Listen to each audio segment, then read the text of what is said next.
بسم اللہ الرحمن الرحیم، الصلاۃ والسلام علیک یا رسول اللہ وعلی آلک واصحابک یا سیدی یا حبیب اللہ۔ السلام علیکم ورحمۃ اللہ وبرکاتہ۔ معزز ناظرین، میاں بیوی کے درمیان تناؤ پیدا ہو جائے تو کیا کریں؟ اس دواجی زندگی میں تناؤ کا حل سماعت فرمائیں۔ نمبر 1، ہمیشہ ایک دوسرے کو محبت بھری نگاہ سے دیکھیں۔ نمبر 2، ایک دوسرے کے کاموں پر اس کی تعریف کریں۔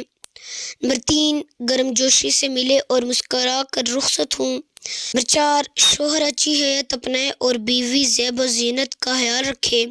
نمبر 5، ایک دوسرے کو تحفے تحائف پیش کرے۔ نمبر 6، اہم معاملات میں ایک دوسرے سے مشورہ کریں۔ نمبر 7، کبھی کبھی گھومنے اور تفریح کے لیے بھی جائیں۔ پلیز اسی طرح کے انفارمیٹیو ویڈیوز دیکھنے کے لیے ہمارے چینل غوثیہ ٹی وی UK کو سبسکرائب کرنا اور بیل آئیکن کو دبانا نہ بھولیے۔ وآخر دعوانا ان الحمد للہ رب العالمین۔